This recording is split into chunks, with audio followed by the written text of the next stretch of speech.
My daughter's husband poured boiling water on her arm. Blisters formed instantly on her delicate skin, while my grandson screamed in terror. When she could finally visit me 3 weeks later, I saw the scars. My blood boiled, just like the water he used to mark her. That same night, I made a single phone call. The next morning, her husband called me begging for forgiveness. But it was already too late. But before we continue, make sure you're subscribed to the channel. And write in the comments, where are you watching from? We love to know how far our stories travel. The smell of cinnamon filled my little shop that October afternoon. I was arranging new embroidery when Lucy's familiar silhouette appeared in the doorway. My heart filled with that automatic joy only a mother knows. But something was different. She was wearing a long-sleeved blouse despite the heat. Her face once bright as the sun looked like a candle about to go out. "Mom," she said softly, forcing a smile. Lucy was always my light, my hope in human form. Since she was little, her dreams were as big as the sky.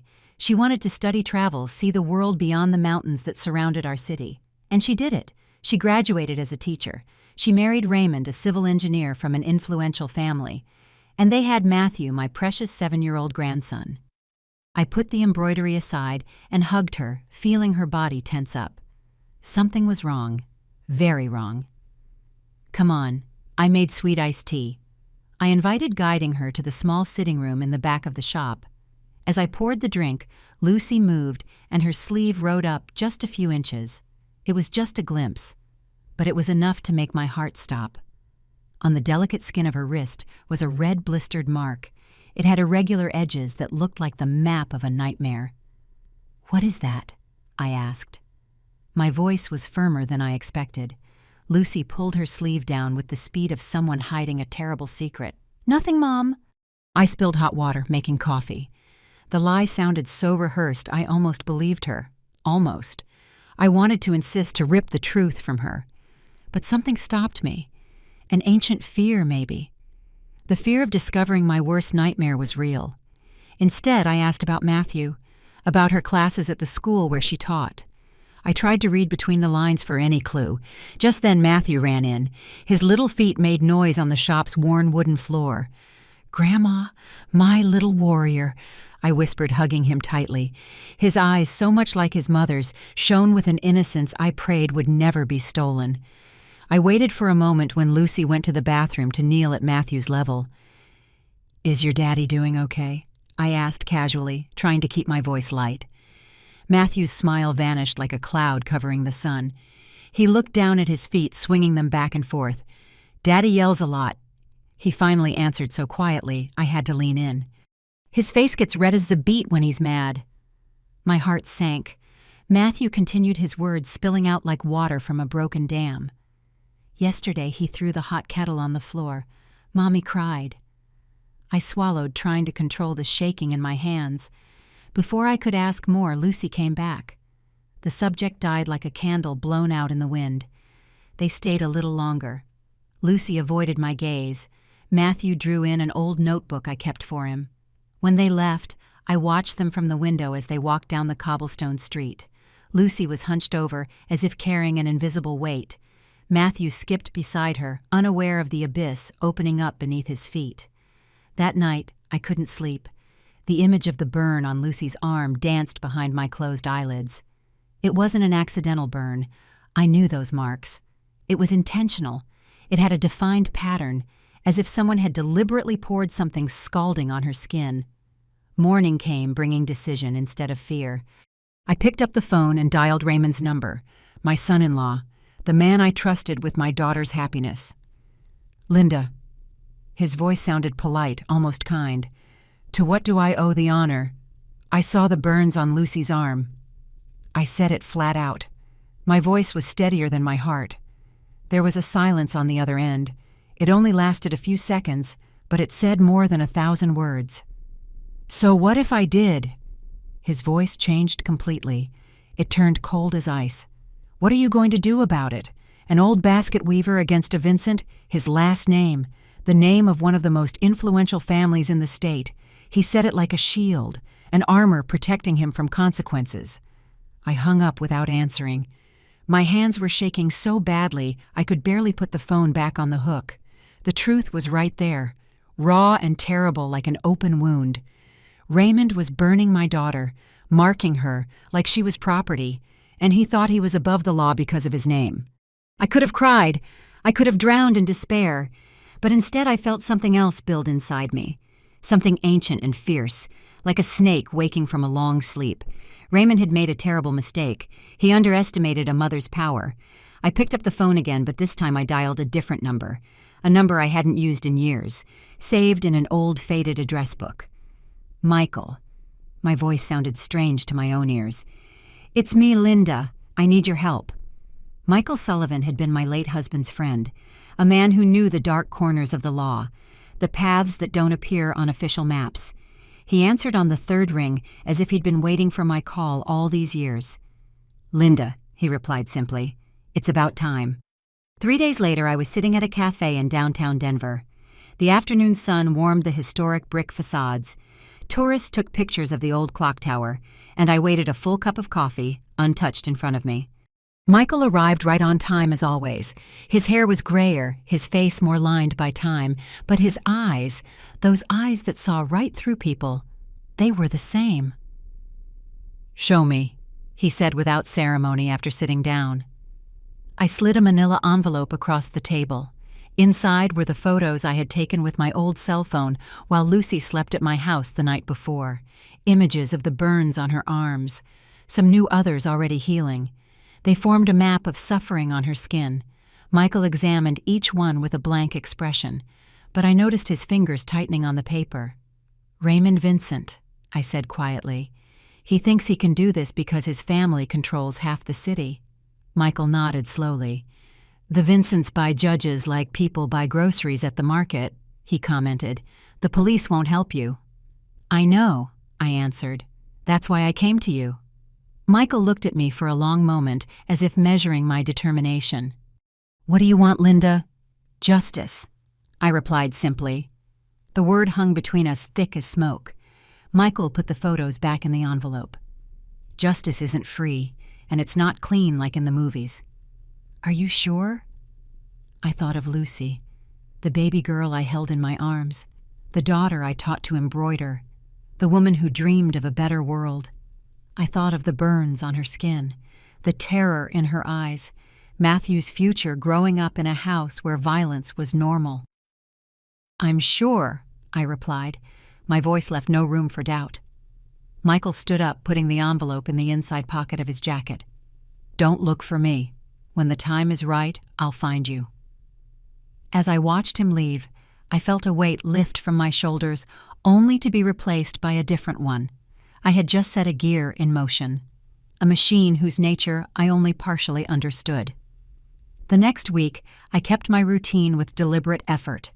I opened the shop every morning. I wove baskets under the soft light from the window. I sold crafts to tourists. I smiled when I had to. I spoke when it was appropriate. But inside, I was pure contained fire. Lucy visited me again, this time with new marks hidden under her sleeves. Her gaze was more distant, like she was retreating somewhere inside herself where Raymond couldn't reach her. It was a survival strategy I knew well. My own mother had done the same during the years of abuse from my father. I wanted to scream that help was on the way, that she didn't have to endure this. But I held back. Any change in my behavior could alert Raymond.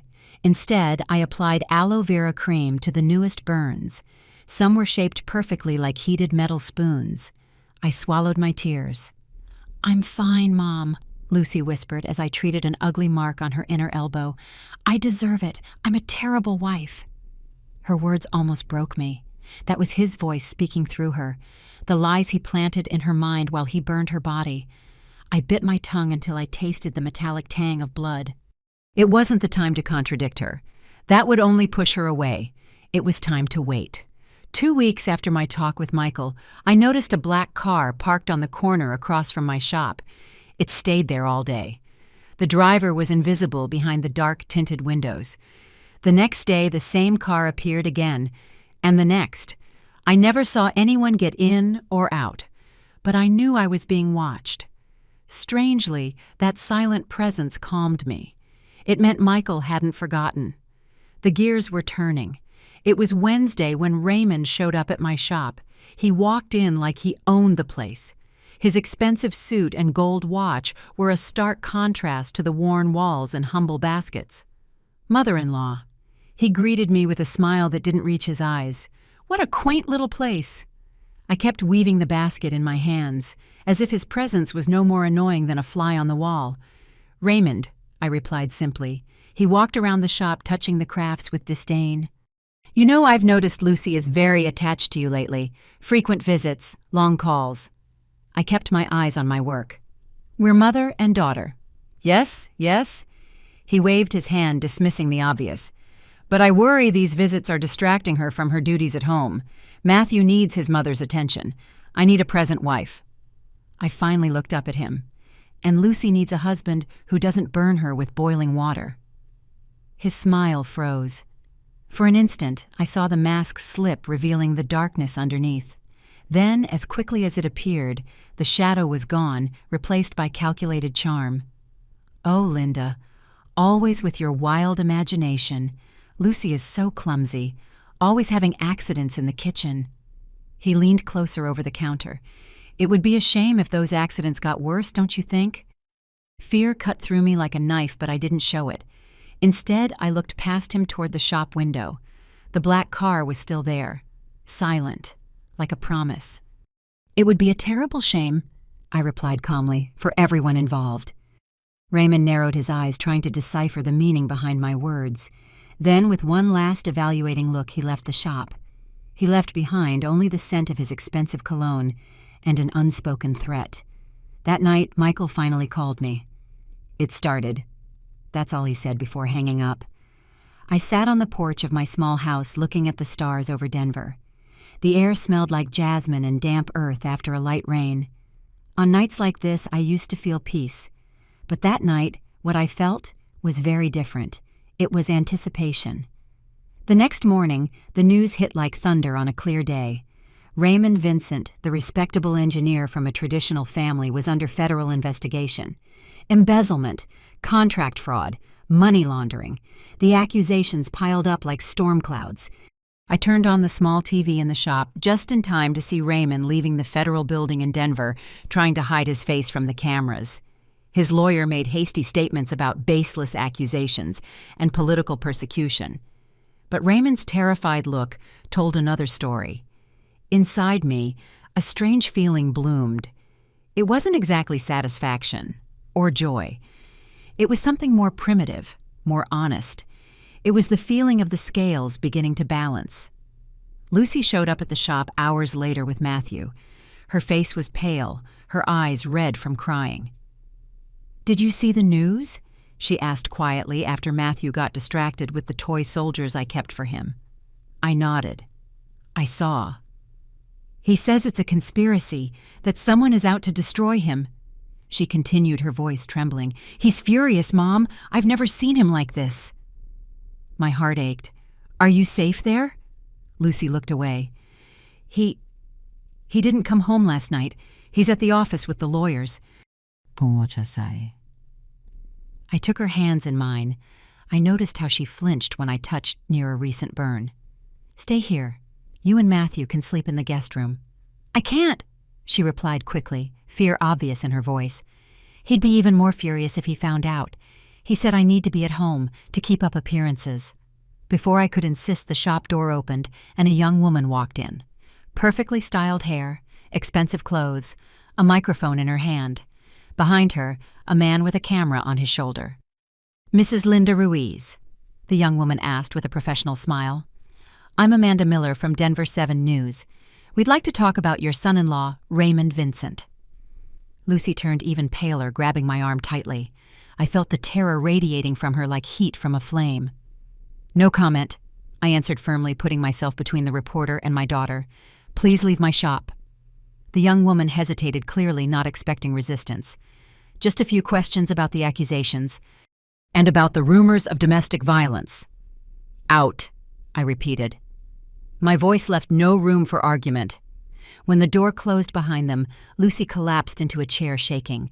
"How do they know?" she whispered. Who told them about what happens at home? I shook my head, faking ignorance while my heart hammered against my ribs. I don't know, honey.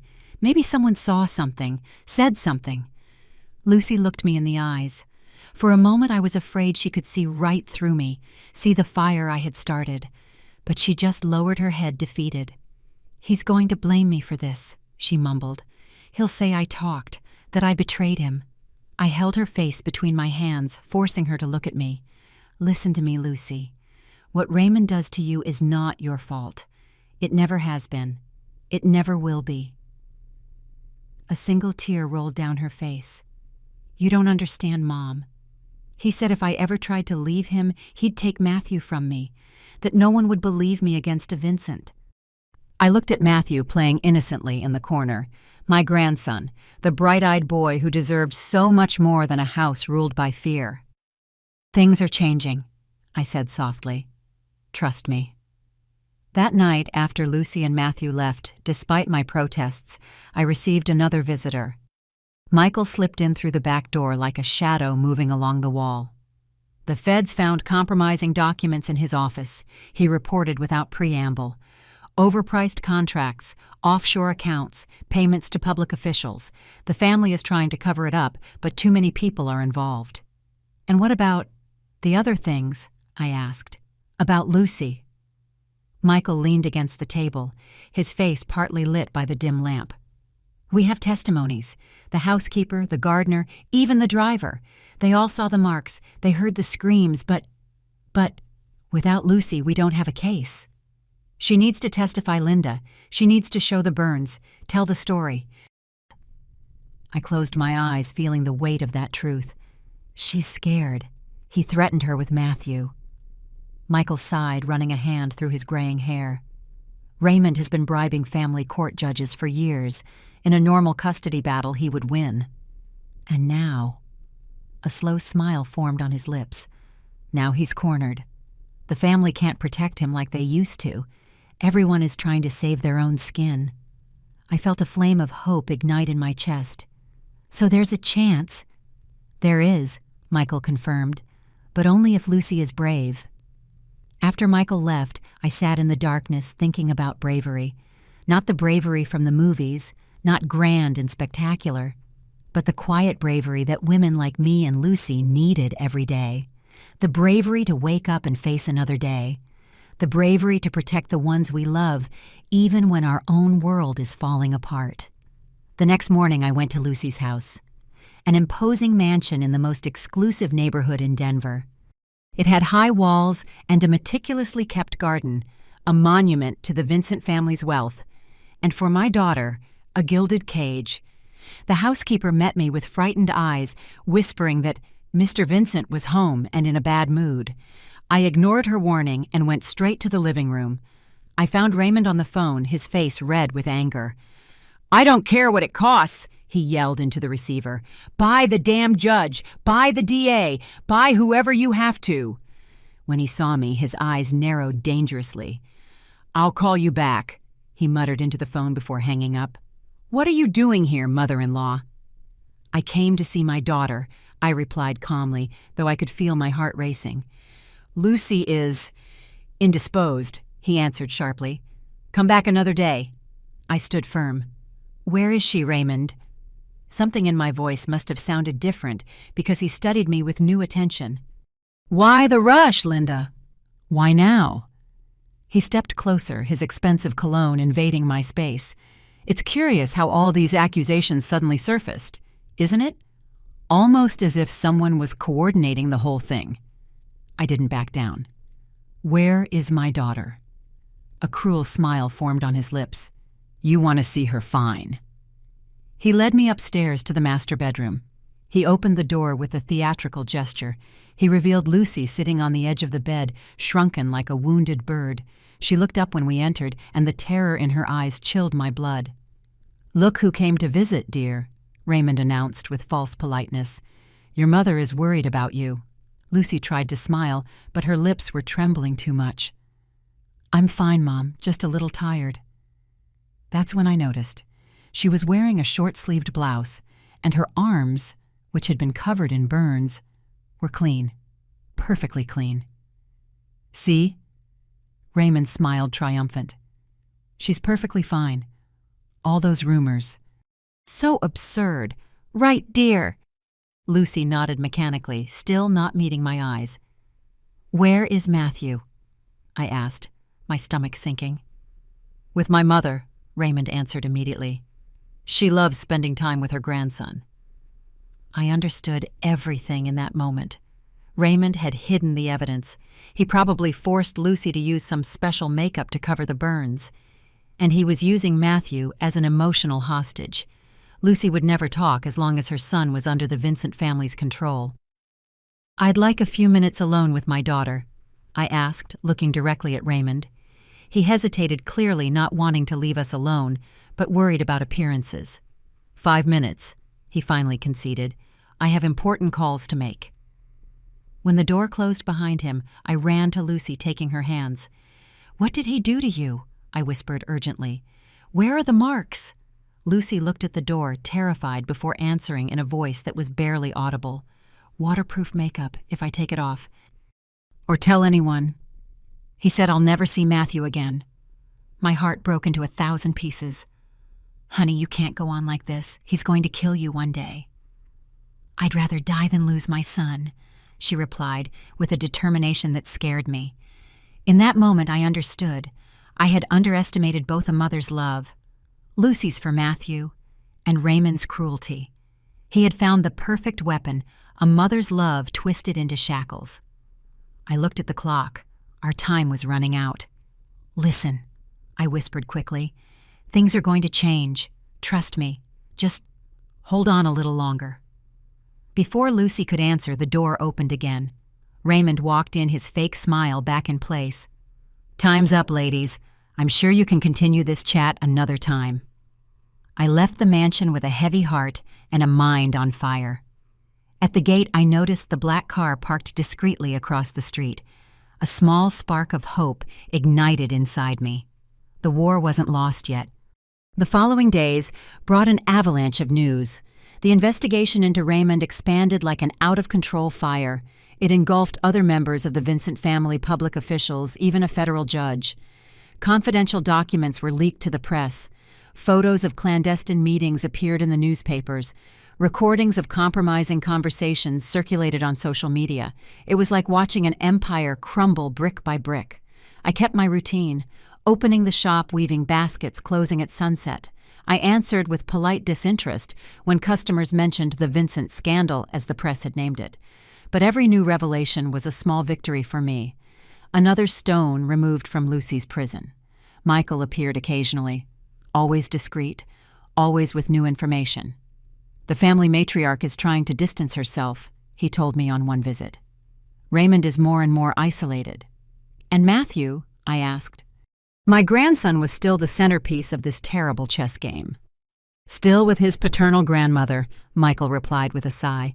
But there's movement. She realizes the ship is sinking. A week after my visit to the mansion, Lucy appeared at the shop. She was pale thinner, but there was something different in her eyes, a spark I hadn't seen in a long time. Mom, she called softly after the last customer left. I need to show you something. She slowly raised her sleeve. She revealed the burns, no longer hidden by makeup, visible in all their horrible reality. Some were healing, others still fresh. All of them told the story of years of systematic abuse. Why now? I asked, feeling both relief and fear. Mrs. Vincent brought Matthew to see me yesterday, she explained. She was different. She said the family is worried about Raymond's impulsive behavior. Lucy let out a bitter laugh. After all these years, now they're worried. I held her hands. What does that mean? It means they're cutting him loose, Mom. The ship is sinking and the rats are jumping. Her eyes met mine, full of determination. I'm ready to talk. That same afternoon, Michael brought a federal prosecutor to my shop. Diana Reed was a woman in her 40s, with sharp eyes that missed nothing and a posture that radiated authority. She listened to Lucy's testimony in silence, taking occasional notes. Her face remained professional, but I saw her eyes soften when my daughter showed the most severe scars. How long has this been happening? Her voice was firmer than I expected. First it was insults, then shoves. The first burn was 2 years ago, when I accidentally spilled coffee on his newspaper.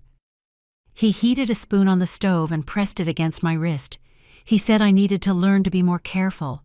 Diana nodded, documenting every word. And the most recent, Lucy lowered the collar of her blouse, revealing a reddish mark on her collarbone. 3 days ago, boiling water. He said I didn't make his tea at the right temperature.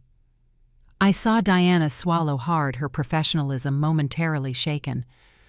Mrs. Vincent, we will need a full medical exam to document all the injuries. We also need prior testimony. Anyone who witnessed the abuse or saw the marks before. I saw them, I said immediately. Many times. The housekeeper too, Lucy added. And the driver. Raymond didn't care who was watching when it happened. Arrogance, Michael commented from his corner. Typical. He thought he was above the law. Diana closed her notebook. We have enough for an arrest warrant for felony domestic violence. With that and the financial charges, he won't be getting out soon. And Matthew, Lucy asked, the fear returning to her voice. My son. With the evidence we have, we will get a temporary custody order for you, Diana assured her. His family might try to fight it, but under the circumstances— They won't fight, Michael interrupted, a slight smile on his lips. The Vincents are rats leaving a sinking ship. No one is going to risk their own neck to help Raymond now. That night, after everyone left, Lucy sat with me on the porch of my small house. Matthew was sleeping inside, exhausted, after a day of medical exams and testimony. How did you do it, Mom? She asked softly. How did you take down a man like Raymond? I looked up at the starry sky, weighing my words. I didn't do anything more than any mother would, I finally replied. I protected what's mine. Lucy studied me for a long moment. Then she nodded slowly. I don't know if she believed me, if she suspected the extent of my involvement. Maybe it was better that way. Some truths are like knives. They hurt when exposed. The next morning, we watched Raymond's arrest on TV. He came out of the courthouse surrounded by federal marshals, his face twisted in a mask of hate and desperation. For a brief moment, he looked directly at the camera, as if he could see me through it. This isn't over, he screamed before being pushed into the patrol car. You don't know who you're dealing with. Lucy trembled beside me, but she stood firm. Matthew, playing with his soldiers on the living room floor, looked up briefly at the TV. Then he went back to his game, showing no emotion. Children are surprisingly resilient, I thought. Maybe he could grow up without his father's shadow hanging over him. The days turned into weeks.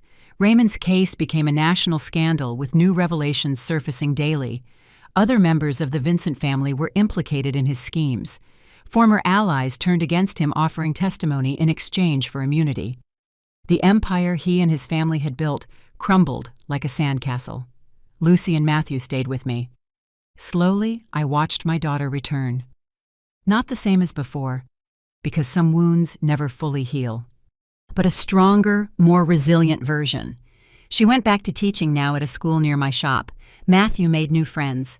His laughter echoed through the house that had known only my silence for so long. Michael appeared occasionally, always discreet. We never spoke of what we had done, of the lines we had crossed.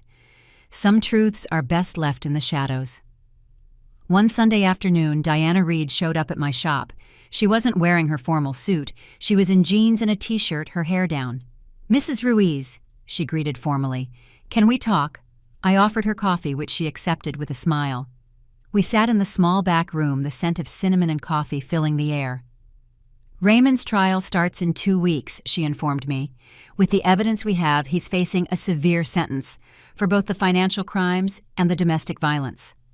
I nodded, waiting. There was something else to her visit. I could feel it. It's curious how everything unfolded. She continued, her eyes studying me. All the evidence surfacing at once, the testimonies, the leaked documents, almost as if someone was orchestrating everything. I kept my expression neutral, stirring my coffee slowly. Justice has its own ways, doesn't it? Diana smiled slightly. Yes, it does. She took a sip of coffee before continuing. You know, in law school, my professor used to say there are two kinds of justice, the kind from the courts and the kind from the street. The first is slow, imperfect, and sometimes fails. The second is fast, efficient, but dangerous. And which do you prefer? I asked. Depends on the day, she answered with surprising honesty. Then placing her cup on the table, she added, some people didn't deserve the power they had. Raymond Vincent is one of them. We sat in silence for a moment. An unspoken understanding hung between us. What happened to his family? I finally asked. His mother went back to Europe. The brothers are trying to save what they can of the businesses, distancing themselves from him. Diana hesitated, then continued. The interesting part is that no one is really fighting for him. It's like they all know he deserves what's happening. When Diana left, I sat alone contemplating the whirlwind of the past few months. I had unleashed forces I barely understood. I had crossed lines I never imagined crossing. But when Lucy and Matthew returned from the market, she was laughing at something the boy had said. Her face was free of the constant fear that had haunted her for so long. I knew I would do it all again, without hesitation. Raymond's trial lasted less time than we expected. The evidence was overwhelming. The testimonies were devastating. Lucy spoke for almost 2 hours. Her voice gained strength as she described the years of abuse. She showed every scar. She explained every burn.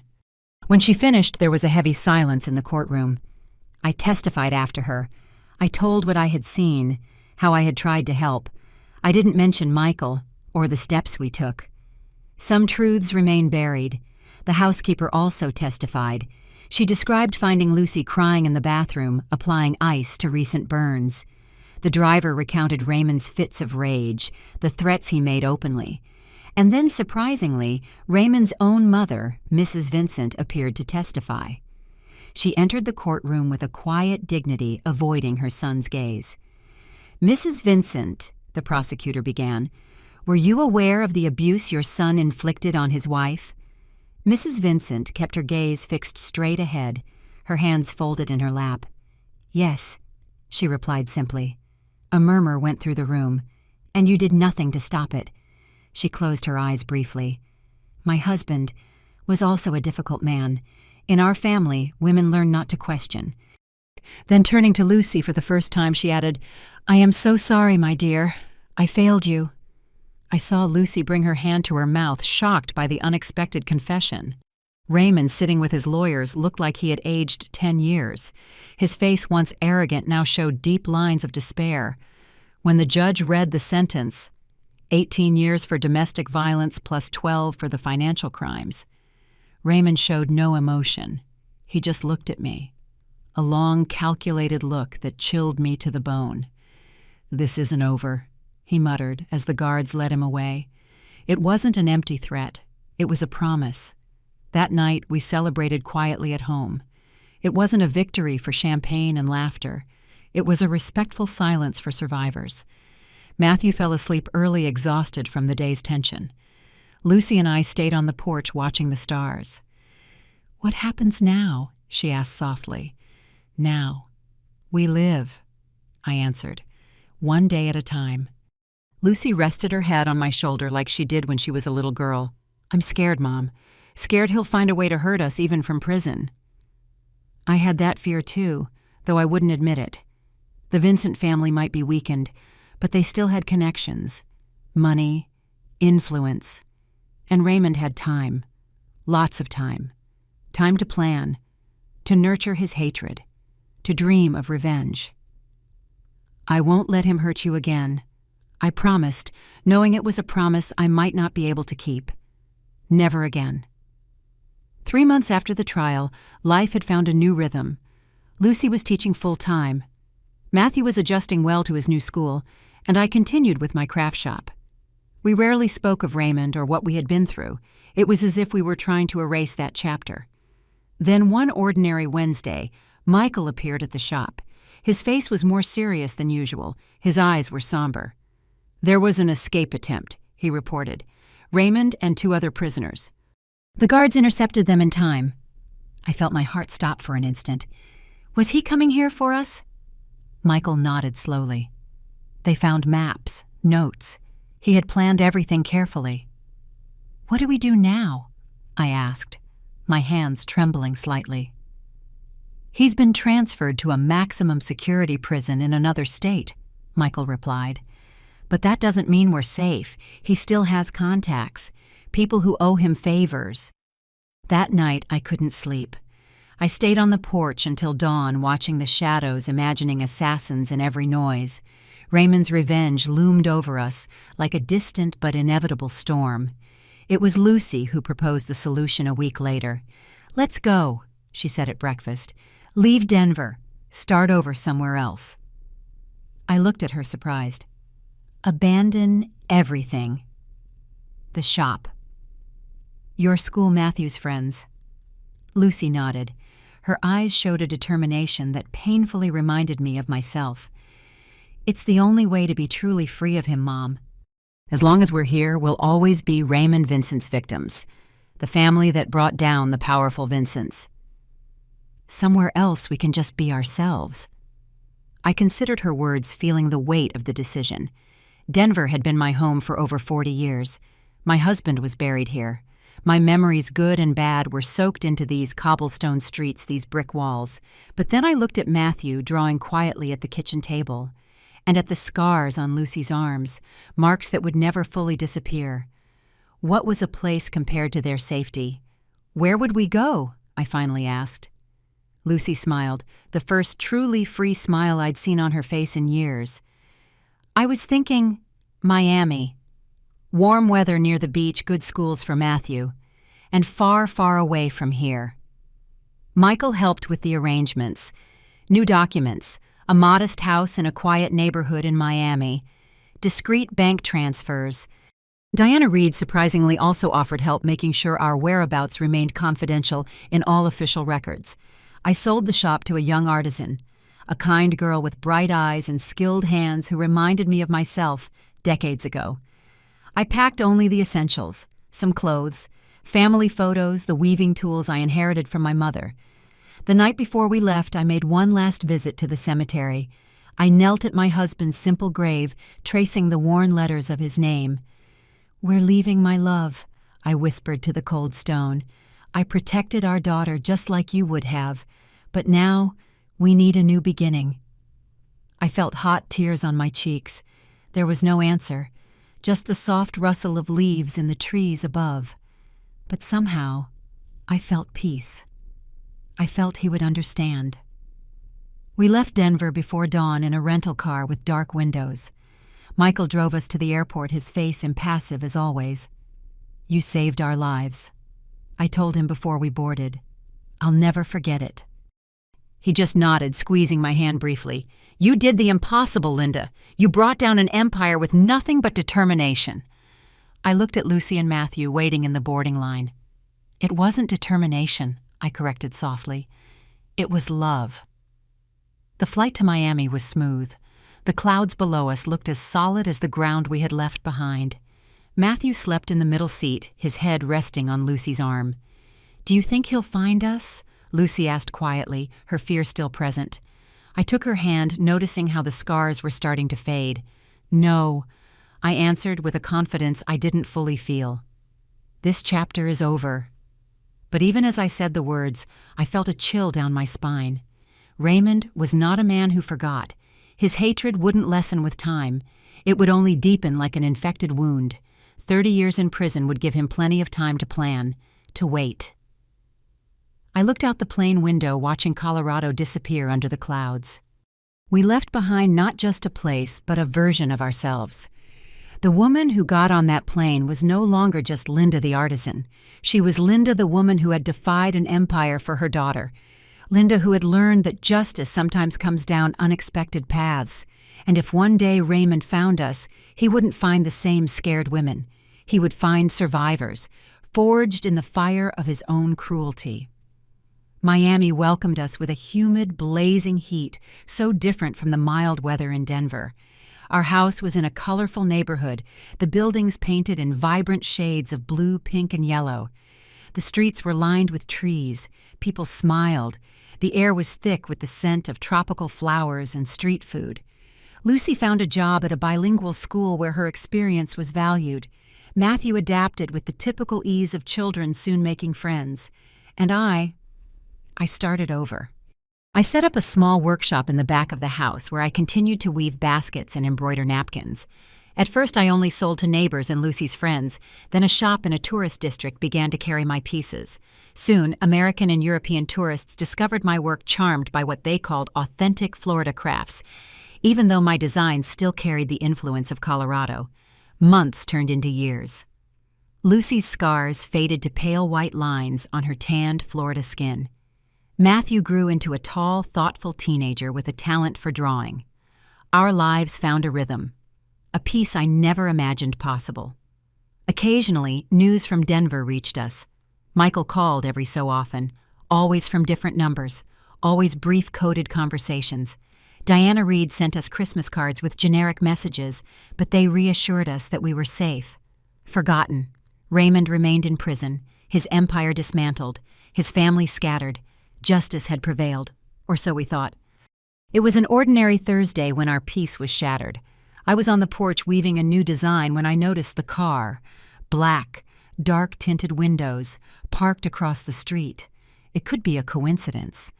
Miami was full of wealthy tourists with rental cars, but something about the way it just sat there, motionless.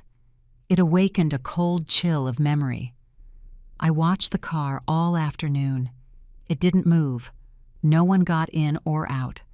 When Lucy arrived from work with Matthew right behind her, I casually mentioned the vehicle. She froze, following my gaze. "How long has it been there?" she asked. Her voice was low so Matthew wouldn't hear. "Since noon, at least." Lucy took a deep breath, forcing a smile. "It's probably nothing. Tourists, maybe."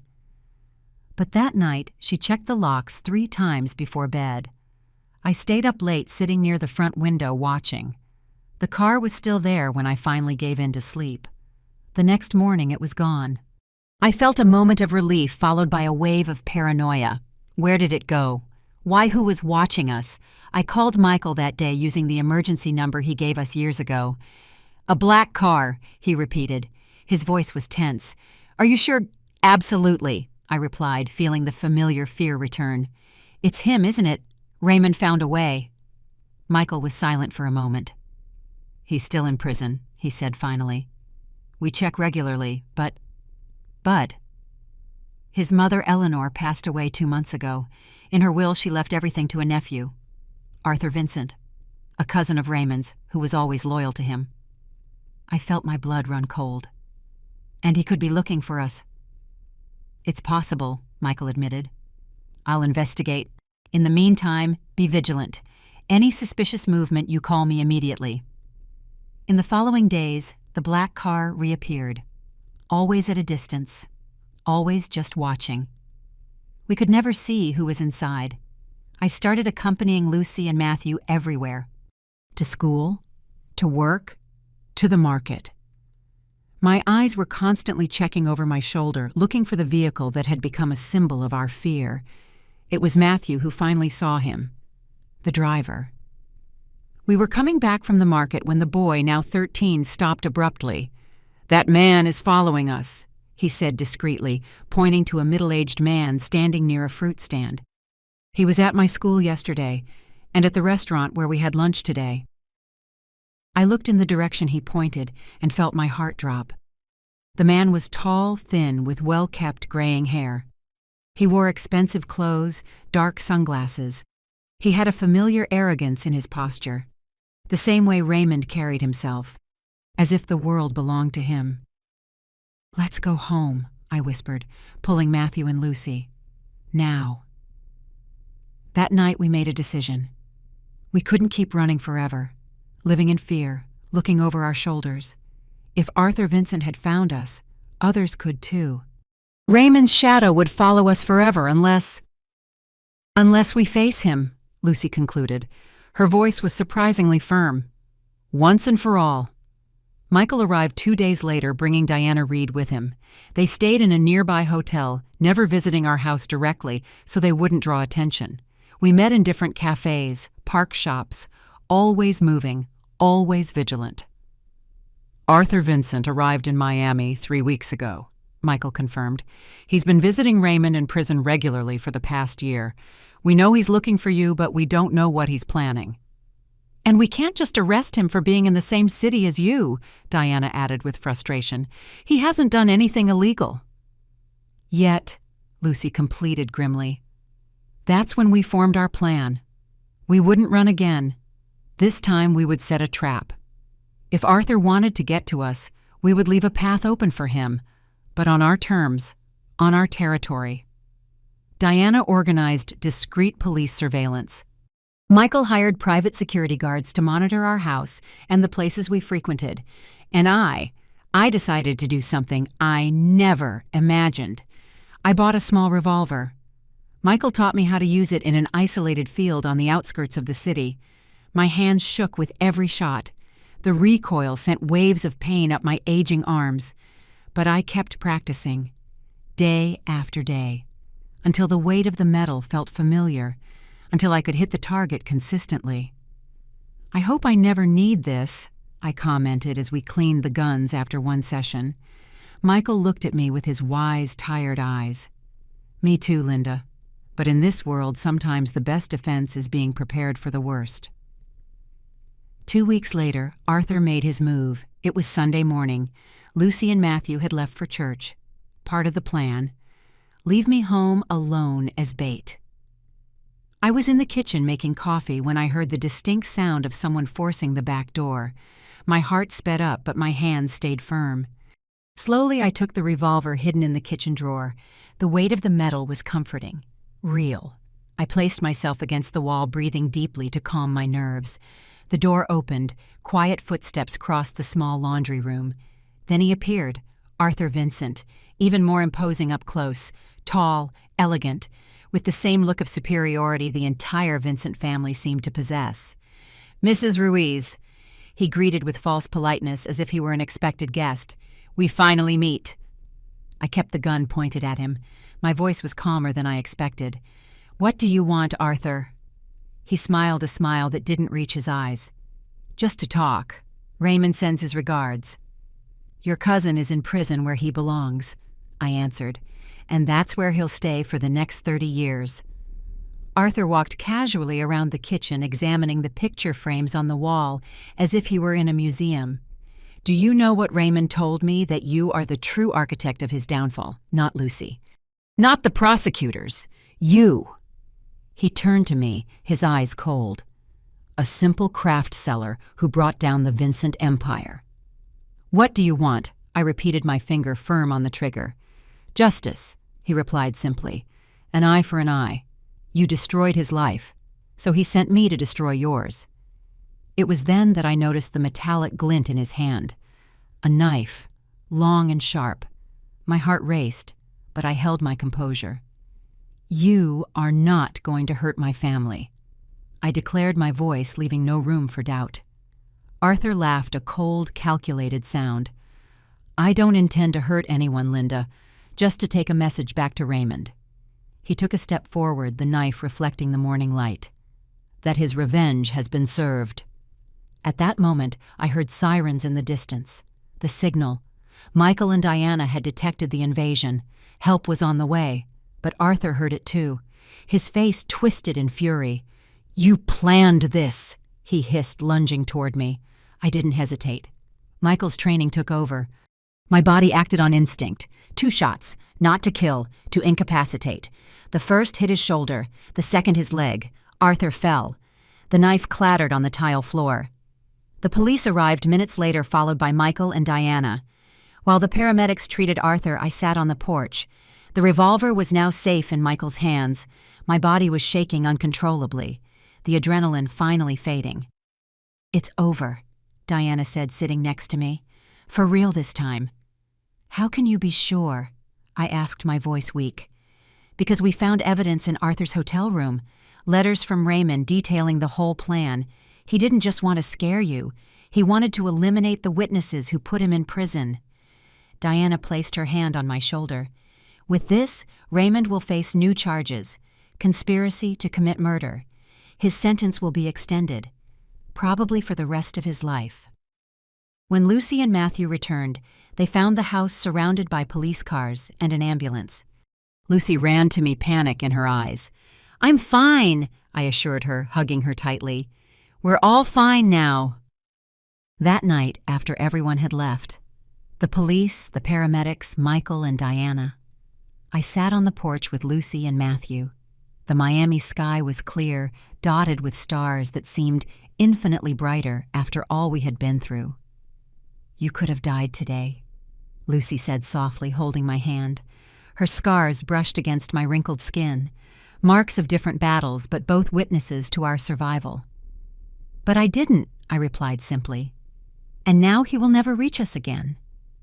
Matthew, who had been unusually quiet since he came home and found out what happened, finally spoke. "You shot him, Grandma. You really shot him." I looked at my grandson, almost a man now, but still with that innocence in his eyes I had fought so hard to preserve. "Yes," I answered honestly, "to protect our family." He nodded slowly, absorbing this new truth about his 60-something-year-old grandmother. Not just a basket weaver, but a woman capable of facing evil when necessary. "You're brave," he said finally. I smiled, stroking his hair like I did when he was little. "No, honey, just a mother, just a grandmother." In the days that followed, our story was briefly in the news, first locally, then nationally when the connection to the Vincent case was made. Reporters showed up at our door wanting details, wanting to turn our pain into headlines. We refused all interviews. Our story was ours, not a spectacle for public consumption. Diana ensured the legal proceedings were discreet. Arthur was charged with attempted murder, illegal possession of a weapon, and conspiracy. The letters found in his hotel room served as evidence not only against him, but also against Raymond, who received new conspiracy charges from his prison cell. He will never see the light of day as a free man again, Michael assured me on his last visit before returning to Denver. "Now you can rest, Linda." Rest. Such a simple word, but it carried the weight of years of vigilance, of fear. Could it be true? Were we finally free 6 months after the incident with Arthur? Our life had found a new rhythm. Lucy received a promotion at her school. Matthew, perhaps inspired by recent events, decided he wanted to study law. "To help people like us, Grandma," he explained. As for me, I opened a small shop in the historic district of Miami, not just to sell my crafts, but to teach. Twice a week I offered weaving classes to local women, many from vulnerable situations. It wasn't just about baskets and embroidery, it was about independence, about creating with your own hands, about transforming pain into beauty. In one of those classes, a young woman arrived with her face marked by bruises, poorly hidden under makeup. Her hands trembled as she tried to learn the first embroidery stitches. I recognized the same fear in her that I had seen in Lucy's eyes years ago. After class, I offered her a coffee in the small space at the back of the shop. "My name is Linda," I said softly, "and I can help, if you want it." She looked up surprised. "Help with what?" "With whatever you need," I replied discreetly, indicating the bruises. The young woman, her name was Gabby, broke down crying. She told me about her violent husband, the constant fear, the shame that kept her from seeking help. "You think there's no way out," I said, "that he's too powerful, that no one will believe you." She nodded, wiping her tears. "I thought so too once." I continued, rolling up my sleeves to show my own scars. Not burns like Lucy's, but marks from my own battle. "But we are not alone, Gabby. We are never truly alone." That same afternoon, I called Diana, who now worked for a women's rights organization. The next day, Gabby had a safe place to stay, legal counsel, and the first glimmer of hope in years. And so the Weavers' Sanctuary was born, not officially. Not as a formal organization, but as a silent network of women helping women. My shop became more than a business. It became a refuge. Lucy joined me in this work, offering counseling after completing a specialization course. Matthew helped with technical issues, creating a discreet website and secure communication systems. Michael and Diana remained distant allies, but present when needed. The loop had closed. The pain we had lived through had transformed into purpose. into healing not just for us, but for others. On a particularly hot night 3 years after the incident with Arthur, Lucy and I were sitting on the porch. Matthew was inside studying for his high school finals. "Did you ever imagine what our life would have been like if I never married Raymond?" Lucy asked softly. I considered the question, rocking gently. Quieter, certainly. Less pain, fewer scars. "But also without Matthew," she added. "Without the sanctuary, without all the women we've helped." I looked at my daughter, no longer the scared young woman, but a strong, confident woman of purpose. The scars on her arms had faded until they were almost gone, though we both knew they would remain forever. "We don't choose the wounds we receive," I finally answered, "but we can choose what we do with them." Lucy nodded, resting her head on my shoulder. "You know what I think, Mom, maybe true justice wasn't when he was arrested, or when we shot Arthur. No. True justice is this: being here, living well, helping others, transforming what he intended as our destruction into strength for other women." Her words touched something deep in me. For so many years I thought of justice as punishment. Raymond in prison, Arthur neutralized. But Lucy was right. True justice was deeper, more lasting. It was the transformation of pain into purpose, of fear into bravery, of silence into a voice. That night when I finally went to bed, I stopped in front of the mirror. The face looking back at me was that of a woman approaching 70. Completely gray hair. Deep lines around my eyes and mouth, knotted hands from decades of weaving, but also the face of a warrior, a survivor. No longer just Linda the artisan, now Linda the protector, Linda the bringer of justice. The revolver I had used against Arthur remained locked in a wooden box in the back of my closet. I hadn't touched it in years. I hoped to never need it again, but its presence was a reminder that justice sometimes requires more than laws and courts, that a mother's love can be the most powerful and dangerous force in existence. The next morning I received a call from Diana. "Raymond is dead," she informed me. "Suicide in prison, apparently." I felt a wave of complex emotions. Not joy, not exactly relief, maybe just the feeling of a circle finally closing. "How?" I asked simply. "Hanged himself with his bedsheets. He left a letter." Diana hesitated. "He mentioned you, Linda. He said, 'You won.'" After hanging up, I sat for a long time in the yard watching the hummingbirds. The news of Raymond's death should have brought complete closure, but instead I just felt a quiet stillness, like the silence after a devastating storm. I didn't tell Lucy right away. I let her have one more day of peace without thinking of him. That night, when I finally shared the news, her reaction was similar to mine. "It's strange," she commented as we made dinner. "A part of me always imagined him alive, planning, waiting, as if he were immortal." "Men like him seem larger than life," I replied, chopping vegetables, "especially when they hurt us. We give them power over us, in our minds. And now," I paused, looking at my daughter, "now he's just a man who lived badly and died alone. Nothing more." 2 weeks later, I received a package in the mail. No return address, just my name and address in an unknown script. Inside, I found only 2 items: a copy of Raymond's suicide note and an old photograph of Lucy, Matthew, and me taken in Denver years before our escape. The letter was short. "Linda, you won. You took everything from me. My freedom, my family, my name. I have nothing left to lose, but know this: even in death, I won't leave you in peace. The fear will live with you. The fear that you will never be truly safe, that my shadow will always follow you. Raymond Vincent." I stared at those hateful words, at the photograph he had somehow obtained, his last attempt to reach us, to scare us, even from the grave. Then I did something that surprised me. I laughed, a real liberating laugh, because I finally understood. Raymond had never grasped the true power we held. He thought fear was our weakness, when in reality it had become our strength. I burned the letter and the photo in the backyard. I watched the flames consume the last words of a man who once thought he was untouchable. As the smoke rose into the blue Florida sky, I felt the last traces of fear dissipate. That night I opened the box where I kept the revolver. I examined it one last time, then I methodically disassembled it just as Michael had taught me. The next day I took the pieces to different parts of the city, disposing of them one by one.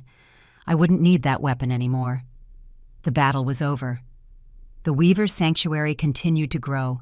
More women came. They learned, they healed, they moved on. Some returned to help others, creating a chain of strength and solidarity. Lucy finally met Charles, a literature professor at her school, a kind, patient man who understood her past without letting it define their future. Matthew accepted him slowly, cautiously, but over time a genuine affection grew. As for me, I found a peace I never imagined. It wasn't the peace of innocence. That had been burned away with my daughter's arm years ago. It was the peace of survivors. Of warriors returned from battle scarred but victorious. On my 70th birthday, Lucy and Matthew organized a small celebration in our backyard. We invited the women from the sanctuary. Michael and Diana came all the way from Denver. "A toast," Lucy announced, raising her glass. "To my mother, Linda, who taught me that justice sometimes comes down unexpected paths, and that love can be the most revolutionary force in existence." As everyone raised their glasses, my eyes met Matthew's. He was a young man now, about to start law school. He smiled. "To justice," he added softly, "and to the women who fight for it, even when the world says it's impossible."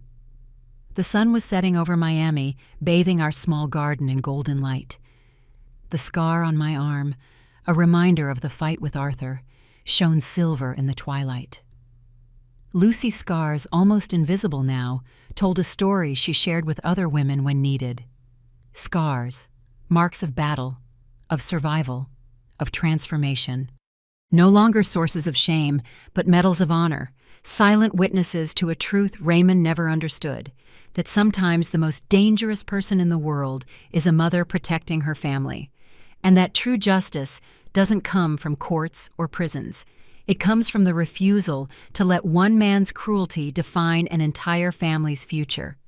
That justice sometimes has the face of an old woman who weaves baskets and teaches other women to find their own strength. If this video touched your heart, subscribe to Elderly Stories and consider joining as a member so we can keep sharing incredible stories. Just click the link in the pinned comment below. Together we can break the cycle of silence that protects abusers and isolates victims. Thank you for listening. The strength is in each of us. Sometimes we just need an outstretched hand to remind us,